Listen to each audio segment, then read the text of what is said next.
Hey guys, this is Utahraptor 1987 here. So, we all know that the dinosaurs from Jurassic Park are inaccurate, and many people believe the reason why they're so inaccurate is because of the frog DNA that was spliced into their genetic code when the scientists at InGen created them. Which I agree with to some extent, but just hear me out. During the making of the first few Jurassic Park movies, the filmmakers hired actual paleontologists such as Jack Horner and Robert T. Bacher as the scientific consultants for the films, and they helped the filmmakers recreate these extinct animals by giving their input on what was known about dinosaurs during that time. So, technically, for the most part, the dinosaurs from Jurassic Park were considered accurate for their time. However, over the years, a lot more discoveries were made within the paleontological community, and our current understanding of what dinosaurs looked like is a lot different from what we saw in Jurassic Park.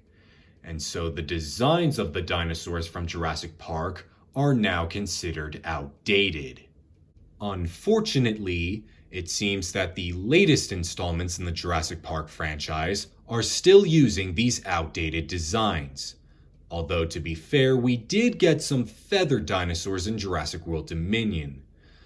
But they still have some of the same problems as before, such as pronated wrists, shrink wrapping, and being too big or too small than what the real animal would have been. So in this video, I will be discussing the top 5 worst Jurassic World dinosaur designs, where I'll only be discussing the dinosaurs that have made their debut in the latest installments in the Jurassic Park series. So anywhere between 2015 and 2022. And I'll be judging these dinosaurs based on how inaccurate or how lazy their designs are. And I will also be showing you guys some redesigns that I've made for these dinosaurs. My redesigns are sort of a mix between accurate and inaccurate. I wanted them to look like they were up to date with our current understanding about dinosaurs, but I also wanted them to look like they would fit in within the Jurassic Park universe. So you might still see some pronated wrists and shrink wrapping. Also, just as a quick side note here, if you like any of these designs, that's totally fine with me. These are just my personal opinions. And don't take any of my ranting as an attack on anyone who's worked on these films, because I truly believe that there was genuine talent that went into making these movies. It's just that these designs happen to be my least favorite within the Jurassic Park franchise. But anyways, with all that being said, let us begin. So coming in at number 5, we have the Tarbosaurus. We were first introduced to this animal in the interactive episode of Jurassic World Camp Cretaceous called Hidden Adventure, where a hangry Tarbosaurus is stalking the campers while they're trying to find an amusement park called Hidden Adventure to find more food. When the first images and footage of the Tarbosaurus was shown in the trailer for Hidden Adventure, a lot of people were having trouble figuring out what this animal was going to be. Some said it was going to be a Tarbosaurus, while others said it was either going to be an Albertosaurus, a Daspletosaurus, or possibly even a T-Rex hybrid. For me personally, I thought it was either going to be a Tarbosaurus or a Zhuchang-Tyrannus. But when it was confirmed to be a Tarbosaurus, a lot of people, myself included, were pretty disappointed, because it looked like they reused the T-Rex model, but they added a few spikes on its back, as well as give it some other slight modifications. Although the Tarbosaurus was very similar in appearance to Tyrannosaurus rex, there were, however, a few slight differences between the two. For one thing, Tarbosaurus was smaller and lighter compared to T-Rex. Secondly, Tarbosaurus had relatively smaller arms than T-Rex, and third, Tarbosaurus had a slightly longer and more narrow skull with more teeth in its jaws than T-Rex. The reason why I have the Tarbosaurus so low on the list is because I absolutely love its color scheme. The harsh red with the horizontal black stripes and the hints of yellow and purple is just absolutely beautiful.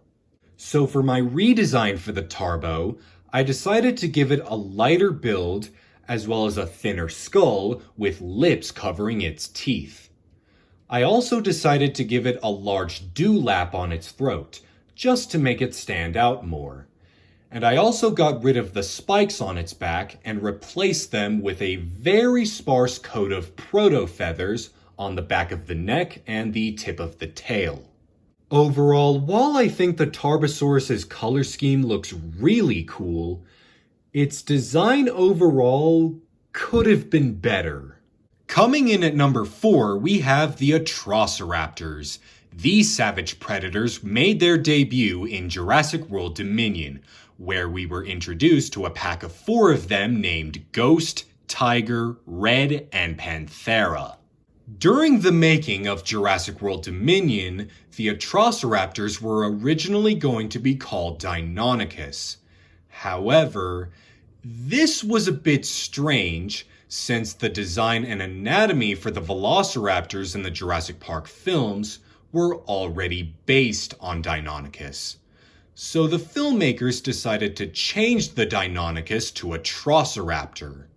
However, this was still a bit questionable since Atrociraptor was only known from extremely fragmentary remains. Although I will give the filmmakers props for including a very obscure genus of Dromaeosaurid into the film, they did not do this animal justice. Other than having really boxy heads, there's just nothing really that sets the Atrociraptors apart from the other raptors in the Jurassic Park series. They're pretty much just carbon copies of the Velociraptors, and they even have the same inaccuracies as them, such as the pronated wrists, lack of feathers, and being much larger than what they would have been in real life.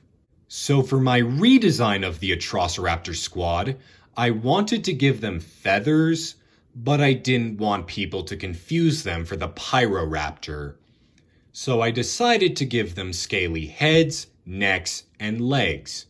This was inspired by modern-day vultures, as well as paleo art from Louis Ray, who often depicts his dromaeosaurids with scaly heads and necks. I also decided to give them small tail fans, as well as wing feathers that only stop at the wrists. And I also gave them round pupils instead of slit ones. Overall, there's just nothing really that special about the Atrociraptors. They're just your typical generic scaly oversized raptors. Coming in at number 3, we have the Giganotosaurus, or Giganotosaurus, or Giganotosaurus, or whatever you want to call it. When it was announced that the Giganotosaurus was going to appear in Jurassic World Dominion, I was absolutely ecstatic because this was a dinosaur that I've wanted to see make an appearance in the franchise for quite some time. But when we got our first look at the Giganotosaurus, my excitement quickly turned into disappointment. If you've seen my video about my thoughts and opinions on the Jurassic Park franchise, then you probably know that I am not a fan of the Giganotosaurus's design. I mean, sure, it looks intimidating, but at the same time, it just looks wrong. For starters, the shape of the skull does not resemble that of a Giganotosaurus. And those giant spikes on its back make it look like a knockoff Godzilla. However, I will give the filmmakers props for giving it non-pronating wrists. So for my redesign of the Giganotosaurus, I tried to fix the head and make it a little bit more accurate. And like with the Tarbosaurus, I decided to give it a large dewlap on its throat, just to make it a little bit more unique. And I also made the spikes on its back a lot smaller and less numerous. Overall, the Giganotosaurus was kind of a major letdown for me. Coming in at number 2, we have the Sinoceratops, a very interesting ceratopsian to say the least. The Sinoceratops made its debut in Jurassic World Fallen Kingdom, and although I praise the filmmakers for including a very obscure genus of ceratopsian, they definitely did not do this animal justice. The main issue that I have with the Sinoceratops is the pair of weird gaping holes in its frill. Although it is true that most ceratopsians had a pair of holes in their frill, they would have been covered by skin and flesh and would not have been exposed. Unfortunately, the Sinoceratops still has some of the same inaccuracies as some of the other ceratopsians in the series, such as being much larger than it would have been in real life and having elephant-like feet. What makes the Sinoceratops interesting is that during the making of Fallen Kingdom, it was originally going to be a Pachyrhinosaurus with a nose horn. And if they would have kept that in for the final version of the film, it probably would have been at the number 1 spot. Because as we all know, Pachyrhinosaurus had a nasal boss instead of a horn. So for my redesign of the Sinoceratops, I decided to make the head look more accurate, as well as cover up the holes in its frill.